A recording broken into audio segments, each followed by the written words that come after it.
First of all, before I begin, I'd like to thank the Museo Picasso for this. I'd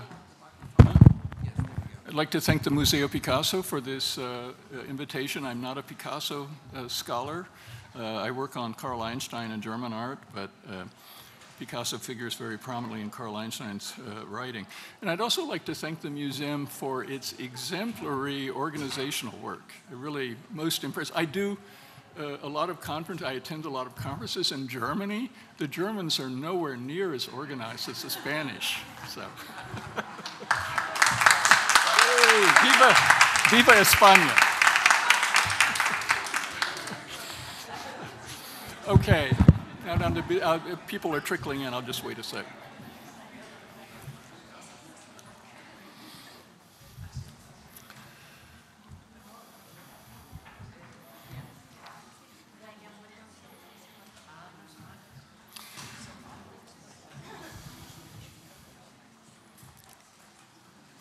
Pictures matter for us only when they succeed in destroying reality and generating it anew. They are therefore tools for intensifying crisis. Pictures should not represent, but be. The decorative apparence and lofty realities of a bankrupt aesthetics are finished. Pictures are animate beings, preliminary fragments. They serve to increase disquiet and disorder. The words are Carl Einstein's. His topic is Pablo Picasso. The text from 1932 appeared in German in a special Picasso issue of Cahiers d'Art. It attests to the radical agency Einstein attributed to Picasso's art, an agency that, so he fervently believed, transcended the aesthetic. Einstein has been at best marginal to the art historical discourse on Picasso. When he is cited at all, it is usually his few short articles published in French. He had moved from Berlin to Paris in 1928. Yet his most important writing on Picasso is in German, in the 3 editions of Die Kunst des 20. Jahrhunderts, The Art of the 20th Century, published as volume 16 in the prestigious art history series of the interwar years of populäre Kunstgeschichte. The first edition appeared in 1926. Successively revised editions followed in 1928 and 1931. Through the 3 editions, the section on Picasso grew from just under 2,000 words in the first edition to nearly 10,000 in the third, constituting the single largest component of the book, roughly 1/10 of it. As best as I can determine, it was also, apart from the monographs by Maurice Raynal, 1921 in German, 22 in French, and Eugenio Dors in 1930, the longest text on Picasso's art to appear in any language up to that time. If I'm wrong about that, please correct me. My intent today is this: to offer a concise overview of the writing of a neglected critic who produced arguably the richest, most intellectually ambitious writing on Picasso of the period. I hope to make the case that it merits greater attention in the discourse. I suspect Picasso might have agreed. As has recently come to light, he evidently thought highly enough of Einstein to engage him in installing his largest retrospective up to that time at the Galerie Georges Petit in Paris in 1932. Taken as a whole, Carl Einstein's art criticism forms a poignant narrative, the protracted and ultimately failed struggle of a leftist intellectual to justify contemporary art to himself and to his public as a transformative social practice. At its core was the claim that art's transactional power lay in its form. For over 2 decades, Einstein tenaciously clung to the belief that a change in artistic form had the potential to change human visuality, and by changing human visuality, to change human subjectivity in our construction of the real. Of art's aesthetic pleasures, he had little to say. Usually he dismissed these as a numbing, pernicious narcotic. Artworks engaged him, he wrote, only insofar as they comprise the means to modify the real, the structure of the human subject, and our conceptions of the world. For the real was a human invention and must always be invented anew because it is continually dying away. Art had the power to create a compelling alternate version of the world, and this was its ultimate function and justification. The consummate example of this power, Einstein believed, was the work of Pablo Picasso. In what follows, I want to consider his writing on Picasso within the context of his evolving art theory. For Einstein, the necessary condition of the artwork's power to transform the real was its achievement of what he called totality. It is a difficult concept, but one fundamental to Einstein's art theory and what he saw as the stakes in contemporary art. He deployed this term idiosyncratically. In Western philosophy, totality has been traditionally associated with holism. Yet as used by Einstein, the term signifies its antithesis. Totality is identified not with coherent collective unities, but with singular self-complete entities, individual, formally autonomous works of visual art. Because the totalized artwork is radically autonomous, extrinsic to the world as given, it militates against any illusion of wholeness, any sense of temporal continuity or causal connectedness with that world. Thus, the self-complete totality of the artwork makes it an agent of disruption, of disorder, a weapon directed against the conventional, illusory order of the world. To be effective, the artwork had fully to seize possession of the beholder, temporarily shutting down visual memory and extinguishing the sense of self. As Einstein writes, it effaces all qualities that are not subordinated to the new sensation. The manuscript for Einstein's essay on totality, dating from 1914, a text otherwise completely devoid of proper names, bore the title Picasso. For Einstein, the cubism of Braque, Gris, Léger, and above all that of Picasso showed the greatest promise for realizing this condition of totality, and thus of art's radical potential. He declared that the cubist's chief merit was having undermined visual memory, of having destroyed mnemonic images. To be sure, Einstein's interpretation of cubism in the first edition of The Art of the 20th Century might easily strike the reader as all too familiar, a rehashing of the cliches of early Cubist criticism, largely discredited today. The simultaneity of multiple viewpoints, the condensation of time into space, the primacy of the mental image over the optical one, the realist nature of Cubism, all these elements are present in the pre-war commentary of French critics, and they appear in Einstein's Cubism chapter, but with a unique, radically different twist. Early commentators on Cubism argue that vision is deceptive, conception is its corrective.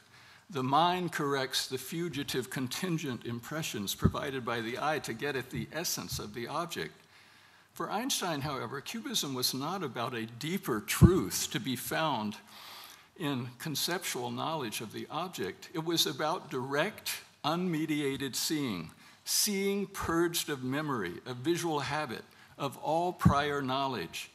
Like the French critics, he defined Cubist art as realist. He called it a subjective realism. But this was a realism not of the object, but of the act of seeing. In the Cubist works of 1910-12, Einstein cites Picasso's portrait of Daniel-Henri Kahnweiler as one example. The pictorial object is, I quote, unbreached by conventional reality and has nothing in common with the real. The object becomes dynamic, a symptom of seeing. What Cubism represents is not objects as independent entities, but objects as products of the motile subject's visual activity, free, open-ended responses to what Einstein called the genetic stimulus of the motif, adapted to the two-dimensionality of the picture plane. Insulated from nature, this free pictorial object, as he calls it, represents the unrestrained dictatorship of isolated pictorial form, a totality. Yet for Einstein, what was at stake in Cubism was not merely a matter of artistic form. Earlier in 1923, in a long, remarkable letter to Kahnweiler, he had declared, "This thing one calls Cubism goes far beyond painting." The Cubist mode of seeing, Einstein hoped, would become a model for our own seeing. Not that the world would appear to us as a Cubist painting. He's clear about Cubism's artifice. that Cubism is an adaptation of the artist's visual experience to the two-dimensional picture surface, to the exigencies of painting. Where Cubism would serve as a model was in impressing upon us that our own seeing can be a free, open process, that we can see differently.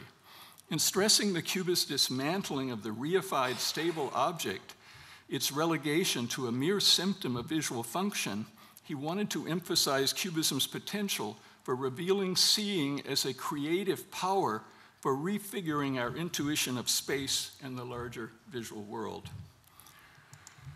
The second edition of The Art of the 20th Century in 1928 appeared virtually unchanged, except for the section on Picasso.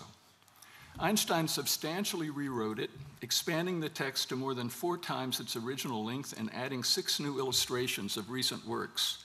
Although the account of Cubism in the chapter's introductory section remained essentially unchanged from 1926, the expanded Picasso text immediately following it told a different story.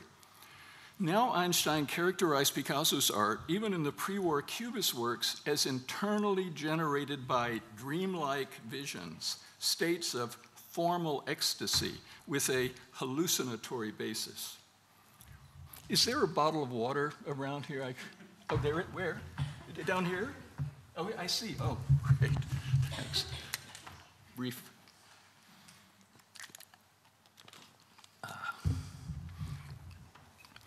Einstein's encounter with surrealist ideas was the major catalyst for this new interpretation, one he developed further in the Picasso text for the third 1931 edition. Now the object acquires a new status. This is not a regression to the reified object of lazy visual habit, but a newly created object, born not from a phenomenological process, but from inner visions and hallucinations. Einstein explains, once it was realized that, I quote, space could be a virtually free creation, one gradually came to ask whether, if space is shaped by human beings, it might also be possible to create new Gestalten. Gestalten, in Einstein's idiosyncratic usage, are opposed to the objects of nature as perceived through the habits of conventional visuality. They are born from visionary or hallucinatory states, potentially transforming or augmenting the given world of objects. This, he tells us, raised the question of whether myth was possible. What does Einstein mean by myth? He does not mean it in an iconographic sense, namely subjects such as Picasso's Minotaurs or his etchings to Ovid's Metamorphoses. In his Picasso text, he doesn't provide a definition of myth, but other texts from these years are helpful in this regard. In one of them, he defined myth as rooted in a conflict between man and the world, and man, thus menaced, defends himself against the outside reality by creating a new mythical reality. In the fragmented modern world, myth is no longer a collective expression, as in ancient times, but is born in individual isolation.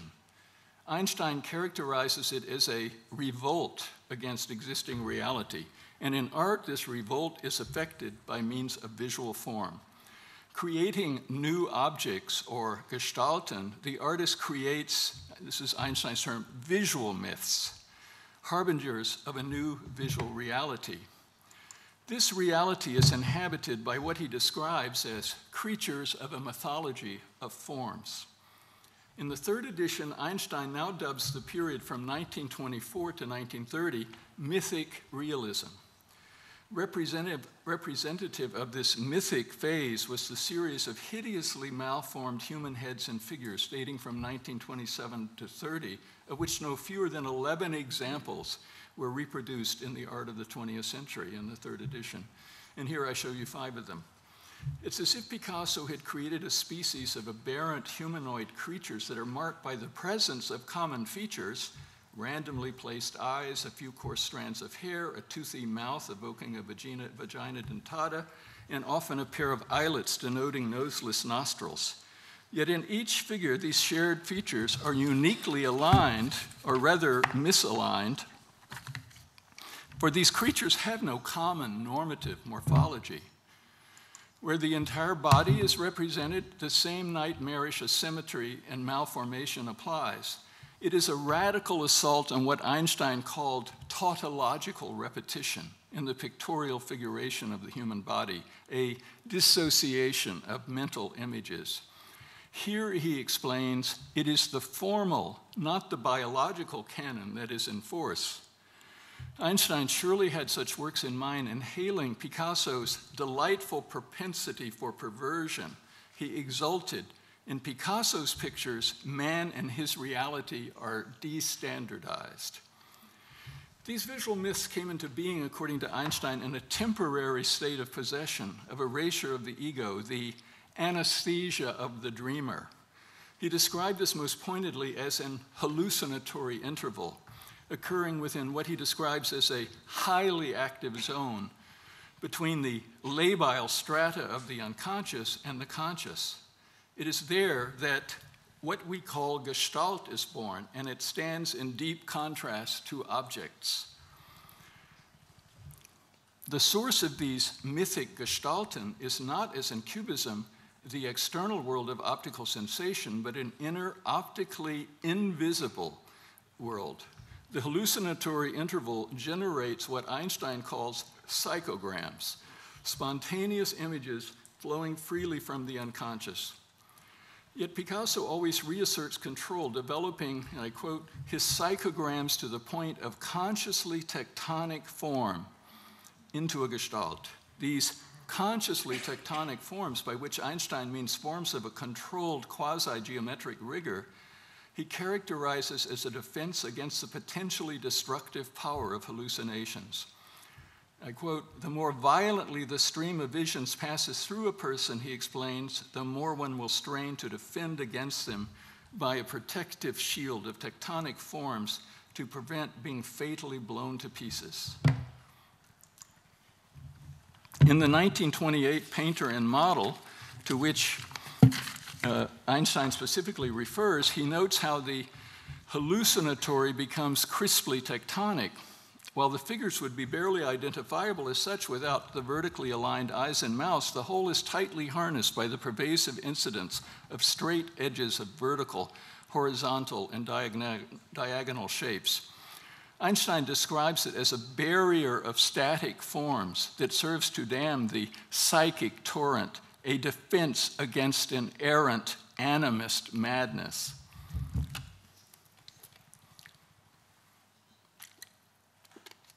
These tectonic forms, too, originate in the hallucinatory interval, and it is they that transform private visions into collective myth. Why this identification of the tectonic with the collective? For Einstein, tectonic forms have deep-seated sexual connotations. They are identified with ancient symbols of procreation and birth, of life and death, and are therefore symbols with universal resonance across time, culture, and social class. Einstein's position on the role of memory has also evolved. As we have seen, previously he had declared that Cubism overrode visual memory of the object by representing the short-term cumulative memory of a single unmediated phenomenological optical experience. Objects, rather than being given, were seen as a byproduct of the function of seeing. But now with the artist in the grip of hallucination, another kind of memory kicks in. For in experiencing visions, we cut ourselves off from memory and history, and I'm quoting Einstein here. In experiencing visions, we cut ourselves off from memory and history and move beyond inherited forms to forge ahead to the future or plunge into archaic memory. In referring to archaic memory, Einstein makes a distinction between conscious personal and cultural memory and unconscious collective memory, what he calls the archaically collective substratum of the unconscious. Here his thinking is almost certainly indebted to Carl Gustav Jung and his theory of the collective unconscious. I'm on like the last page and a half, just a response to the bell, which he had elaborated in a series of publications over the previous decade, one of them being his book Psychological Types, which Einstein had read. Jung distinguished between three psychic levels: consciousness, the personal unconscious, and the collective unconscious. The collective unconscious, he wrote, appears to consist of mythological motifs or primordial images. In fact, and quoting Jung here, in fact, the whole of mythology could be taken as a sort of projection of the collective unconscious. Okay, I know, some of you are no doubt rolling your eyes at the mere mention of Jung, ready to dismiss Einstein on the basis of guilt by association. But permit me to recall an anecdote related by John Richardson. This relates to the first talk. When he asked Jacqueline Picasso what her husband thought of Freud, she responded, "Il préférait l'autre."